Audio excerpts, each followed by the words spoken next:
Dylan here for Boom Boom Pop. I'm here with 2/3 of Friendly Fires.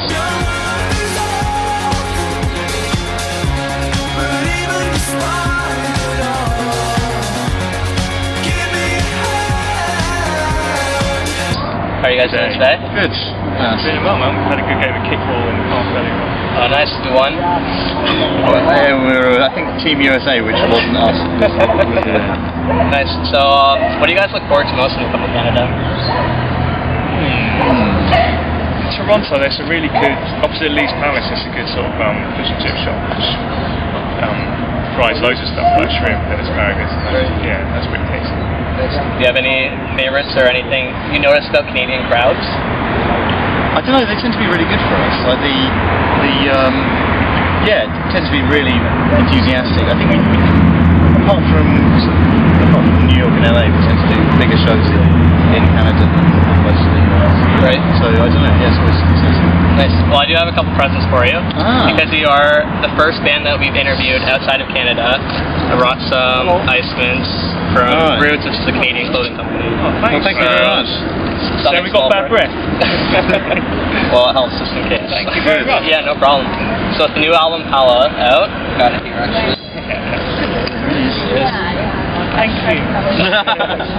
How does it feel? Like, what's the emotions running through you guys now that it's out and into the public? Relieved, really. It took quite some doing to get it all finished up, mixed and everything, but no, I'm really proud of it. Yeah, I have one at home, but it's still in the wrapper, so right. I've seen inside the CD. Oh, nice. Yeah, that's a different design to that we have compared to views at home. I mean, in the UK was that? It's quite exciting. Good. Anyway, special Canadian. So is there something that you're really striving to get with this album that you didn't get a chance to with the debut? I think the with the first album it was kind of it was obviously done really piecemeal, like probably over a course of I don't know 3 years or something. Right. And we were just doing. I don't know. I think most of the time when we did most of the songs, we had no idea they'd end up on an album at all, or whatever. Right. So I guess we were just, you're doing songs to have something to do in the band. Well, not having something to do, but because that's what a band does. It wasn't really like a project. Whereas I think this one was far more like, we want to do a project. We wanted to feasibly kind of work together, and we wanted to, I don't know, represent us.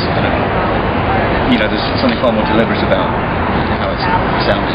I definitely see that coming across. Like, it does kind of seem to seem like that utopian idea. It's really happy, which is always really nice. Was that kind of talked about beforehand? I think I don't know. I don't think we sort of said, well, these are going to be the theme of the record. But I think it just became apparent that the kind of techniques we were using and stuff were. Sorry, I've lost my train of thought. What you say? Powerful mix. Yeah, I know. It seems to be that just how we end up writing is just sort of naturally fall into writing songs that are, I don't know, more often than not upbeat in the instrumental and just have big voices as well. Right. Well, with the title track Paula, it's like a lot more slowed down than any song I've heard from you guys.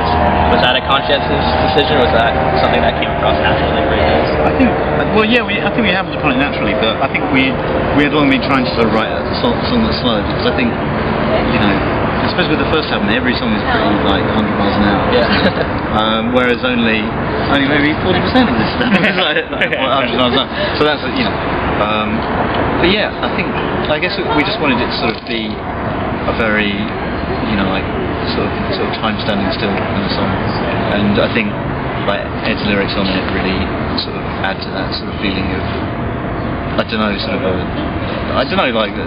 perfect moment. Do you guys get asked the question about the talking dog on Hawaiian Air a lot? Because that was kind of the one standout line for me when I was listening to it. I think a lot of people don't really get that it's meant to be like. I suppose if there were enough syllables in the line, it would have been watching another shit film with a talking dog, because that's what you watch on plane. I think a lot of people think it's sort of meant to be surreal or psychedelic, like you're standing there with a talking dog like in the cinema. But I don't know. I suppose the whole song's just about the the crumminess of lights.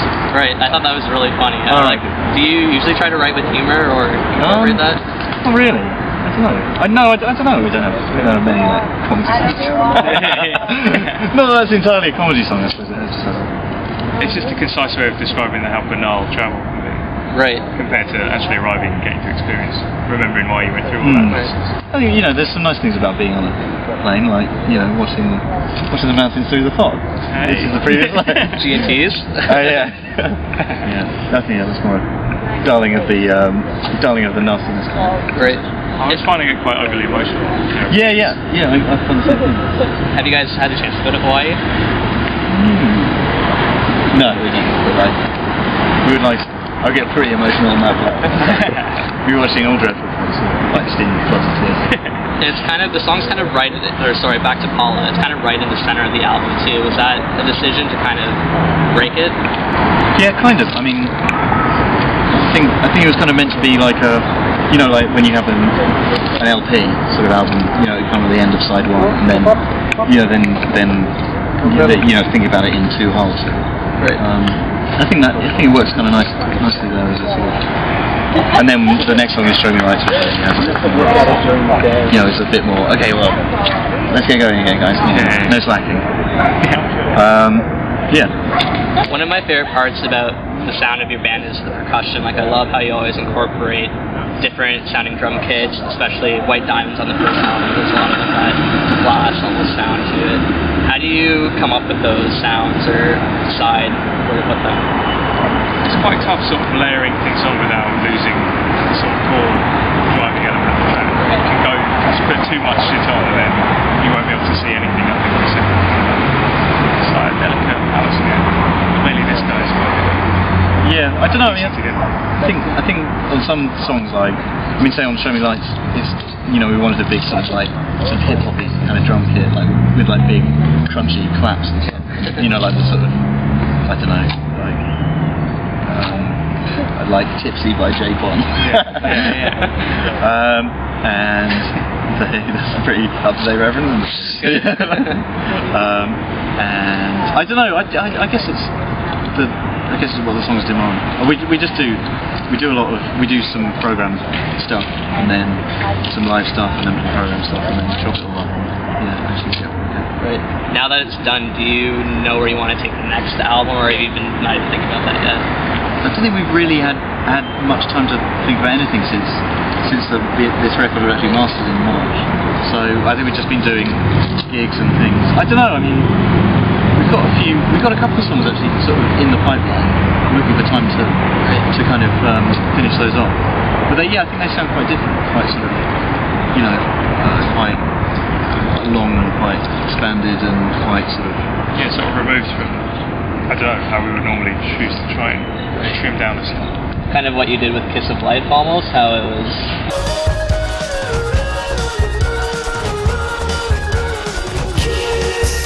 No, I think even more sort of letting songs really brew and take their time. Okay. Yeah, but sure over the actual track. Awesome. Well, that's all I have, guys, so thank you for your time. Thanks a lot, man. Show me how you make it glow. Show me how you built the city.